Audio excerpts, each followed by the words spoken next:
Ulama fikih menyebutkan nikah itu ada dua makna. Satu, ada yang maknanya akad, angkah tukar, harus dijawab bil nikah itu. Ada yang maknanya nikah itu adalah jima. Nah, ini yang lebih hot ini. Kawin. Kawin ya, kawin itu itunya ya, bukan Ya. akadnya.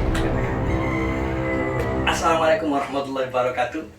Halo guys,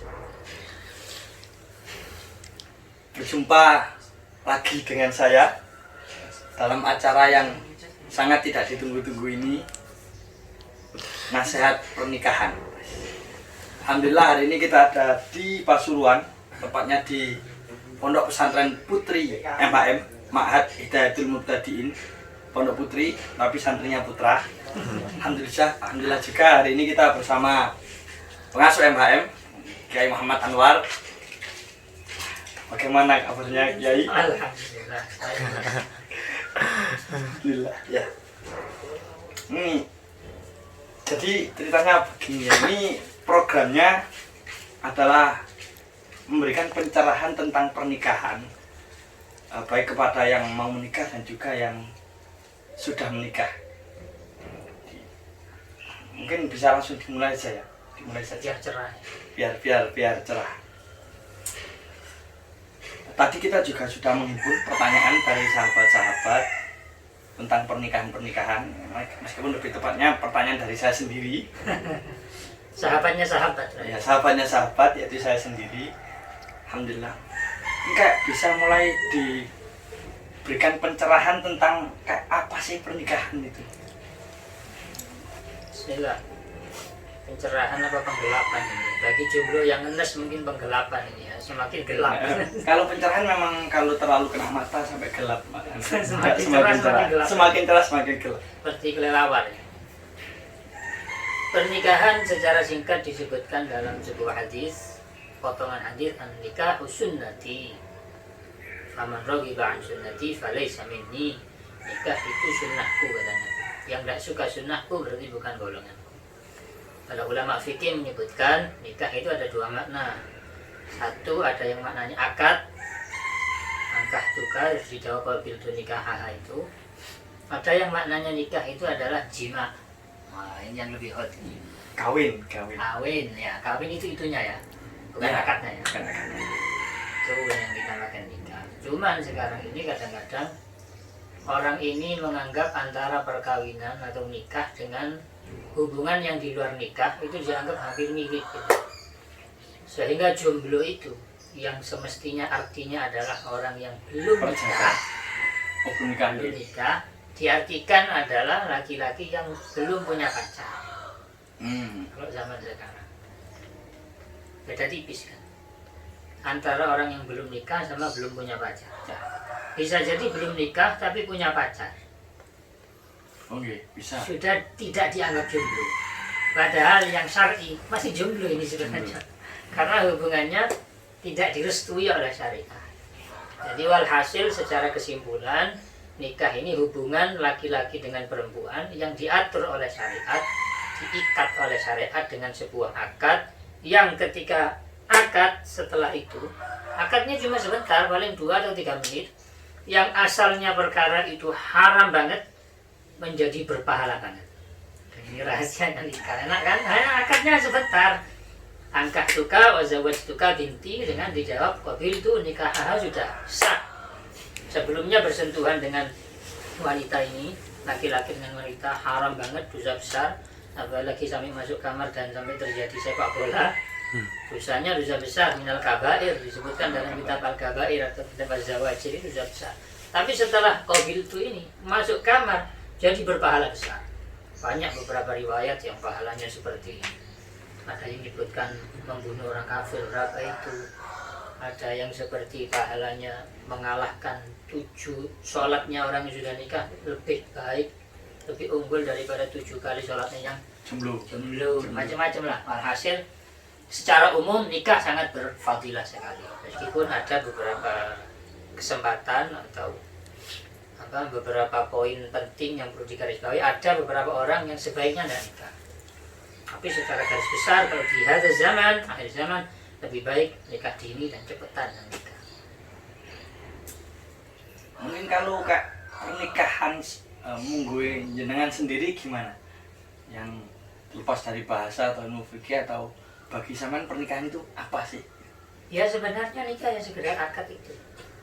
Sekedar akad yang sesuai dengan syariat. Tapi setelah itu ada hal kelanjutan, bukan sekedar akadnya ya. Kadang orang mikirnya ya akad, setelah akad masuk kamar, gerata-gerata selesai. Di lain itu, setelah itu masih ada proses-proses lain yang harus dilaksanakan, yang menjadi beban bagi suami, beban bagi istri, kenikmatan bagi suami, kenikmatan bagi istri. Artinya tidak 100% nikmat, tidak 100% tidak nikmat. Ada 100% nikmat, tidak 100% nikmat. Nikmat.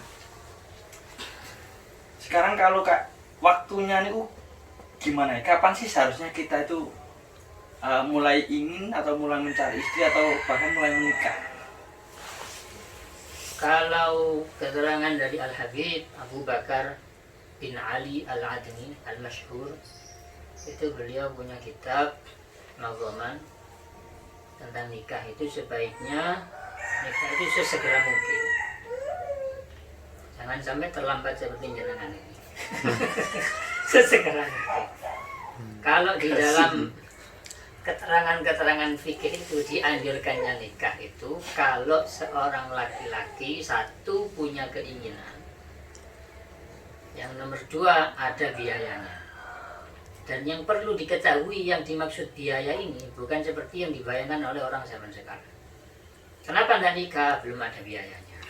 Kenapa tidak nikah? Belum mapan pekerjaannya.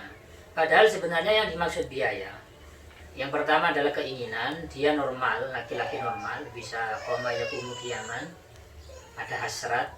Yang kedua ada biayanya. Biaya ini hanya satu, biayanya mas kawin.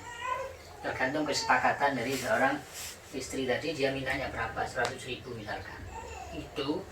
Yang kedua biaya untuk membiayai istri, gaya hidup istrinya sehari semalam, itu saja yang wajib ini. Sehari semalam butuh makan, satu kali makan untuk 2 orang misalkan 50.000 lah, itu sudah mewah kelasnya wong desa ya. Kelasnya wong desa mewah. Di kota sekitar 100.000, 2 orang 200.000 lah, 200.000 sekali makan. Sekali makan. Kalau 2 kali 400.000. Kalau di desa 100.000 itu sudah 2 kali makan. 2 kali makan. 2 kali makan dan lumayan mewah lah itu. Di desa ini rawon cuma 7.000. Esnya 3.000, 10.000. Jadi mas kawin yang 100.000 ditambah 100.000 kalau kelannya desa. Ya sudah cukup 200.000 ini sudah memenuhi syarat untuk dia disunahkannya untuk menikah. Untuk urusan besok bisa apa enggak ngasih makan? Urusan besok lain lagi. Yang penting hari ini bisa menafkahi istri sudah. Adapun masalah walimah, laki-laki dianjurkan walimah kalau dia mampu. Terserah, namanya walimah terserah, yang penting undang tetangga, kerabat untuk diajak makan. Makannya apa saja terserah. Kalau orang kaya minimal kambing, kalau orang yang tidak punya seadanya. Adanya bubur ya bubur, dikasih makan 10 orang, jiran, tonggo dimakan. Kerupuk sudah pokoknya ajak makan, ini dalam rangka walimah, selamatan saya nikah sudah jadi walimah, dalam rangka melaksanakan sunnah. Sederhana sekali. Tapi memang pada dasarnya sama seperti warung ya, sederhana itu warung yang mahal memang. Jadi pernikahan yang sederhana jadi pernikahan yang mahal. Kenapa syariat membuat hal semudah ini dalam rangka menjauhi perzinahan? Karena syariat kita ini ahallan nikah wa harramas sifah. Antara zina dengan nikah itu kan beda tipis ya, bedanya di akad aja. Prosesnya sama kan, sama-sama keluar masuk itu kan sama. Tapi beda di situ. Kalau tidak diakadkan, tidak diproses semudah mungkin, takutnya menjerumus ke sana. Tidak seperti orang zaman sekarang, agar tidak terjadi itu dikasih peraturan yang lebih ketat lagi, sehingga banyak pelanggaran. Kenapa banyak pelanggaran? Karena ada peraturan. Karena peraturannya menyulitkan. Syariat tidak membuat sulit. Tapi kalau kayak idealnya ini sebenarnya kapan untuk waktu yang ideal, yang benar-benar pas, waktu yang lebih baik daripada yang lain? Apakah segera itu berarti benar-benar sudah lebih baik daripada waktu-waktu yang lain. Tapi Sebenarnya urusan segera dan lambat itu kan kembalinya ke masing-masing individu seseorang. Al-Imam Al-Ghazali dalam Ihya-nya juga menyebutkan begitu. Beliau membuat rincian. Ada orang yang sebaiknya segera nikah, ada yang orang sebaiknya ngaji dulu, mondok dulu, baru setelah selesai baru nikah. Ada yang orang sebaiknya jangan nikah, sudah ibadah saja. Ada yang macamnya begitu. Jadi yang tahu siapa? Ya kita sendiri yang tahu. Sebaiknya saya ini segera nikah, apa harus sekolah dulu, apa mondok dulu, apa ya tidak perlu nikah. Kalau memang saya ini kira-kira nikah itu khawatir nanti tidak bisa membiayai istri. Enggak, orang-orang yang tidak punya tulang rusuk yang hilang. Tulang Yang rusuknya utuh ya. Iya, Tulang rusuknya utuh. tidak bisa Jadi membiayai buat istri. saman-saman semua guys yang tulang rusuknya utuh, harap untuk tidak ingin menikah.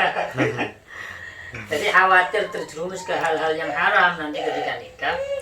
Sedangkan saya kalau posisinya tidak usah nikah ini bisa lebih fokus beribadah, ya sudah lebih baik pilih jalan tidak usah menikah. Seperti contohnya Al-Imam An-Nawawi. Beliau karena kalau nikah itu tidak bisa nulis, bisa ngarang kitab, hanya fokus ilmu. Ada siapa namanya di Syria itu menulis kitab Al-Ulama Ul-Uzzab gitu. Di situ beliau Ulama menulis, ulama jomblo. Beliau menulis 20 biografi ulama jomblo. Sampai wafat beliau ini belum cepat nikah. Tapi di samping kejombloan, beliau menyebutkan alasan kenapa menjomblo dan apa hasilnya dari menjomblonya. Beda dengan kita kan kadang menjomblo tapi tidak ada hasilnya apa-apa. Hasilnya sepik sana sini. Ngarang kitab kan ngarang kitab, sibuk ngaji. Jadi jomblo darurat. Oh, enggak payu, jomblo darurat, jomblo enggak payu. Ya Allah. Oke, matur nuwun Yai. Ini karena sudah dijawab pertanyaan-pertanyaan. Buat yang sahabat-sahabat yang mau bertanya, bisa langsung bertanya di Facebooknya Yai Anwar.